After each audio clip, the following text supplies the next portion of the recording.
గణపయ్య ఈ రోజు నీ పుట్టినరోజు కదా, నీకేం కావాలి? ముందు ఏం కావాలో కాదు గానే ఏం వద్దో చెప్తాను వినండి.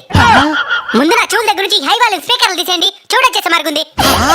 మీకు నిజంగా పాడాలనిపిస్తే ఒక భక్తి పాట నేర్చుకుని పాడండి, పరవశించిపోతాను. తాగి గుళ్ళో దర్శనానికి వెళ్తారా? అమ్మమ్మ, మరి నా మండపం కూడా గుడితో సమానమే కదా, మరెందుకు తాగొస్తున్నారు? తాగి నా ముందు ఆ డబుల్ మీనింగ్ పాటలకి గంతులేయడం వల్ల నన్ను తక్కువ చేసిన వాళ్ళు అవుతారు కానీ నా భక్తులు అనిపించుకోలేరు. ఇంకోటి, ఉన్నంతలోనే ఉత్సవాన్ని జరిపించండి. మీరు ఎంత పెట్టుబడి పెట్టారనే దాన్ని నేను చూడను, ఎంత ప్రేమను పెట్టారనేది మాత్రమే నేను చూస్తాను. ఒకే గ్రామంలో 3-4 విగ్రహాలు పెట్టడం వల్ల మీలో ఐక్యత నశిస్తుంది. అందరూ కలిసిమెలిసి ఒకే విగ్రహాన్ని పెట్టి పూజించండి. నేను మీలో ఐక్యతకి కారణం అవ్వాలి కానీ గొడవలకి కాదు. స్వామి మేమైతే తాగి రావడం, డబుల్ మీనింగ్ పాటలకి డాన్స్ వేయడం ఇవేవి చేయలేదు స్వామి. అందుకే కదా నైనా నేను ప్రత్యక్షమై మీతో మాట్లాడుతుండేది. మీరు నాకు బాగా నచ్చారు. ఏదైనా ఒక వరం కోరుకోండి, ఖచ్చితంగా తీరుస్తాను. స్వామి నీ పుట్టినరోజు నాడు కూడా విజయవాడ ఖమ్మం అసలు వరదలతో ఇబ్బంది పడుతున్నారు స్వామి, వాళ్ళకి తోడుగా ఉండు స్వామి. తదాస్తు.